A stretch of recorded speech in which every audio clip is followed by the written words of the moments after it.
संविधान द्वारा सिखाया गया एक रिवाज, जनता के लिए बेबाक आवाज।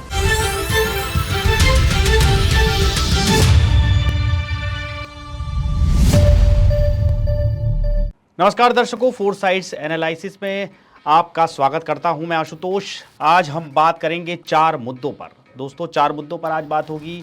एक तो पहला मुद्दा है DK शिव कुमार का, जिन्होंने कर्नाटक में मुस्लिम आरक्षण को लेकर जो है संविधान बदलने की बात की थी। दूसरा मुद्दा है कुणाल कामरा का। कुणाल कामरा ने अपने कॉमेडी शो में जो है शिंदे पर टिप्पणी की, उसके बाद वो फंस गए हैं, उनके स्टूडियो में तोड़फोड़ की गई और मामला क्या है हम आपको बताएंगे। इस मामले में शिंदे ने भी कुछ कहा है। तीसरी दोस्तों बात करेंगे नीतीश कुमार, जिनकी ज़ुबान जो है रुकने का नाम नहीं ले रही है, आग उगल रही है। उन्होंने राबड़ी देवी को लेकर बहुत कुछ कहा है। क्या कहा है ये हम आपको बताएंगे। इसके बाद हम बात करेंगे मेरठ के जो मर्डर मिस्ट्री हुई है मेरठ में जो है साहिल और मुस्कान, ये इन्होंने जो मुस्कान के जो पति हैं उनका मर्डर हुआ है। अब वो कहाँ है, कैसे हैं, उसके बारे में हम बात करेंगे दोस्तों।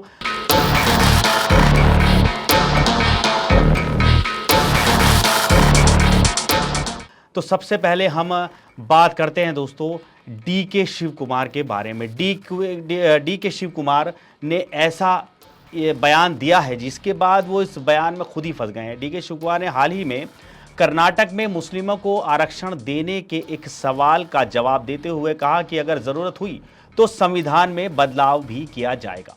इसको लेकर बीजेपी हमलावर है। ये मुद्दा बीजेपी ने संसद में उठाया। जो संसदीय कार्य मंत्री किरण रिजिजू ने कहा कि कांग्रेस पार्टी मुस्लिम आरक्षण के लिए बाबा साहेब के बनाए संविधान को क्यों बदलना चाहती है।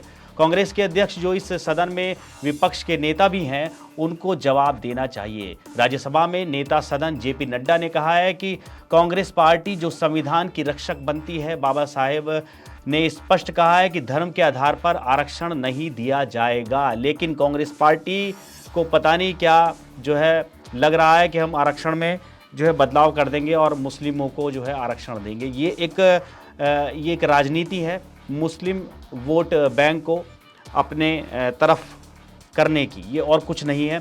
क्योंकि कांग्रेस पार्टी हमेशा से आरोप लगाती आई है बीजेपी पर दोस्तों कि वो जो है संविधान की जो है विरोधी है और संविधान बदल रही है। लेकिन यहाँ देखा जाए इस तरह की जो बयानबाजी हुई है जो DK शिव कुमार ने की है, इससे साफ लगता है कि DK शिव कुमार जो है मुस्लिम धर्म को लेकर ये इस तरह के जो उन्होंने बयान दिया है कि बदल देंगे, हम संविधान में भी चेंज करना पड़े पर हम मुस्लिमों को जो है आरक्षण का प्रावधान करेंगे।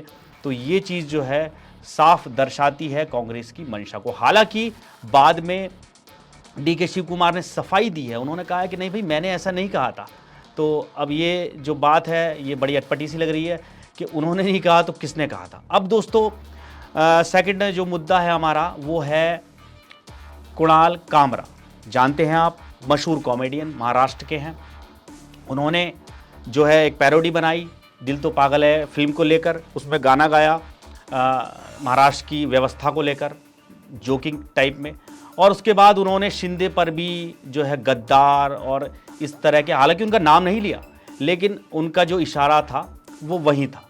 तो ये जो गद्दार शब्द है, ये ऐसा लगता है कि जैसे कि यहाँ कुणाल कामरा ने कॉमेडी की जगह जो एक टारगेट होता है ना, यानी कि ये जो शिवसेना जो अलग हुई है, उद्धव ठाकरे और ये जो शिंदे वाली है, ये अलग अलग हुई है। उसके बाद से जो है ये जो उस शिवसेना ने बोला था, जो आपकी उद्धव ठाकरे वाली जो शिवसेना, उन्होंने ही कहा था कि गद्दार हैं शिंदे को। यही बात ये कामरा बोल रहे हैं। तो वो साफ पता लग रहा है कि ये एक तरह से कॉमेडी के नाम पर जो है एक टारगेट है। तो उन्होंने टारगेट किया, यानी कि वो कहीं ना कहीं उद्धव ठाकरे ग्रुप को सपोर्ट करते होंगे, इसलिए उनकी मंशा साफ दिख रही है।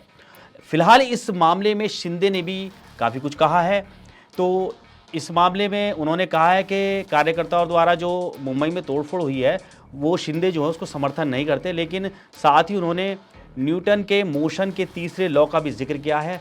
हर एक्शन का एक रिएक्शन भी होता है। महाराष्ट्र में राजनीतिक टकराव को बढ़ावा देने वाले, अभिव्यक्ति की स्वतंत्रता पर बहस को हवा देने वाले इस बड़े विवाद पर ये उनकी पहली सीधी प्रतिक्रिया आई है। उन्होंने कहा है कि भाई जो है, उन्होंने बोला ठीक है वो कॉमेडी करें, तंज कसें, व्यंग कसें, लेकिन उसका एक दायरा होना चाहिए। ये बोला है शिंदे ने। तो उन्होंने कहा है कि इस तरह की वो चीज़ें जो हैं नहीं सहेंगे, ये चीज़ गलत है। उन्होंने इस पर बहुत ज़्यादा नाराज़गी जताई है। दोस्तों अगली जो हमारी जो खबर है वो है बिहार से। बिहार विधान परिषद में कार्यवाही जो है मंगलवार को हो रही थी, जिसमें हंगामा हो गया, नोक-झोंक हो गई और कार्यवाही में भाग लेने वाले विपक्ष के एमएलसी आरक्षण के मुद्दे वाली टी शर्ट पहनकर पहुंचे थे। इसमें जो है विपक्ष जो है जब टी शर्ट पहन के पहुंचे, उसे देखकर जो है वो पहले से ही जो सीएम है वहाँ के बिहार के नीतीश कुमार, वो तिलमिला गए और वो मांग कर रहे हैं कि टी शर्ट पहनकर मांग कर रहे हैं वो विपक्ष के 65% आरक्षण को लेकर 9वीं अनुसूची में शामिल करने की मांग को लेकर हंगामा किया उन्होंने।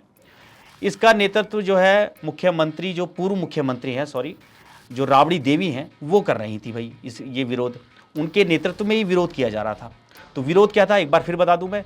विरोध था एमएलसी आरक्षण के मुद्दे वाली टी शर्ट पहनकर पहुंचे, 65% आरक्षण को लेकर 9वीं अनुसूची में शामिल करने की मांग को लेकर ये हंगामा था। तो जब वो पहुंचे, ऐसे में मुख्यमंत्री नीतीश कुमार खड़े हो गए और विपक्ष के सवालों का जवाब देने लगे भाई। उसके बाद क्या था, नीतीश कुमार और राबड़ी देवी आमने सामने आ गए और उनमें जुबानी जंग हो गई। और राबड़ी देवी की तरफ से मुखातिब होते हुए नीतीश कुमार ने कहा, अरे बैठो ना तुम, अरे तुम्हारे हस्बैंड का है जो कुछ है, ये तुम्हारा नहीं है।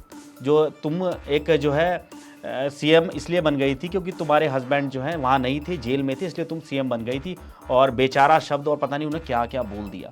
तो नीतीश कुमार आज ही नहीं, इससे पहले भी उन्होंने महिलाओं के खिलाफ सख्त टिप्पणियाँ की हैं और एक सीएम को सीएम होते हुए उन्हें शोभा बिल्कुल नहीं देता। लेकिन वो नहीं रुके, लगातार इस बार तो उन्होंने अपनी सारी मर्यादाएं तोड़ दी। एक जो है पूर्व सीएम को जो है इस तरह उन्होंने विधान परिषद में अपमानित किया, जो वास्तव में ही उनकी जो पर्सनैलिटी है, वो जो सीएम है, इतने बुजुर्ग हैं, ये उनको बिल्कुल रास नहीं आता, बिल्कुल नहीं जचता। कोई नौसिखिया नेता भी इस तरह की टिप्पणियां नहीं करता एक महिला पर, वो भी एक सम्मानित महिला पर। ये बिल्कुल गलत बात है। हम इसका पूरी तरह से खंडन करते हैं कि नीतीश कुमार को बिल्कुल माफ़ी मांगनी चाहिए राबड़ी देवी से। जिस तरह के शब्दों का उन्होंने प्रयोग किया है, हम कई शब्द बोल भी नहीं सकते यहाँ पर, इस तरह से उन्होंने जो है शब्दों का प्रयोग किया है। दोस्तों नेक्स्ट मुद्दा हम बता रहे हैं मेरठ में जो है सौरभ हत्याकांड हुआ है, जिसने देश को हिलाकर रख दिया है। एक ऐसी जो है ये स्टोरी है जिसको सुनकर आपका भी जो है दिल दहल जाएगा। और सबको पता ही है कि एक पत्नी ने कितनी बेरहमी से अपने पति को जो है खंजर भोंक कर उसका मर्डर कर दिया। किस लिए? अपने प्रेमी के लिए और नशे के लिए। और इतना ही नहीं दोस्तों, पहले वो जो पत्नी है वो अपने पति के जो खाने के पदार्थ है, सब्जी जो थी खाने में नशीला पदार्थ मिला देती है। जब वो सो जाता है तो अपने जो प्रेमी है उसको फ़ोन करती है कि भाई ये सो गए हैं। वो कहते हैं कि भाई ठीक है, वो सो गए, बेहोश हो गए, तो अब जो है खंजर से उसका छलनी कर दो सीना। वो लड़की जो है खंजर लेकर उसके दिल पर 2-3 वार करती है और उसको बिल्कुल ख़त्म कर देती है अपने पति को। वहीं उसका जो है वो जो है मौत हो जाती है। उसके बाद जो है वो उन्हें इतने से ही नहीं दोस्तों, उसके बाद वो उसका प्रेमी आता है, उसके हाथ पैर काट कर एक ड्रम में सीमेंट भरकर उसमें डाल देते हैं। कितनी दर्दनाक और कितनी डरावनी स्टोरी है ये सुनकर हर किसी का इस समय दिल दहल रहा है। लेकिन अब सवाल ये है, उसके बाद भी दोस्तों एक चीज़ और मैं बताना चाहूँगा। उसके बाद ये दोनों जो हैं हत्या करने के बाद हनीमून मनाने शिमला चले जाते हैं और वहाँ एंजॉय करते हैं, जिसके वीडियो भी हैं, वीडियो भी काफ़ी वायरल हो रहे हैं उसके। इसके बाद फिर पुलिस तफ्तीश करती है। जब सौरभ मिलता नहीं है, पता लगता है कि भाई ऐसे ऐसे उसका मर्डर किया गया है। उसके बाद फ़िलहाल ये दोनों जेल में हैं और जेल की अब ये रोटियां तोड़ रहे हैं। और इस तरह से ये जो बहुत दर्दनाक, बहुत ज़्यादा दर्दनाक ये जो है घटना हुई है, घटना नहीं कहेंगे, मतलब ये जो वारदात हुई है। और साहिल और मुस्कान, तो वाइफ का नाम था मुस्कान और जो उसका प्रेमी था उसका नाम था साहिल।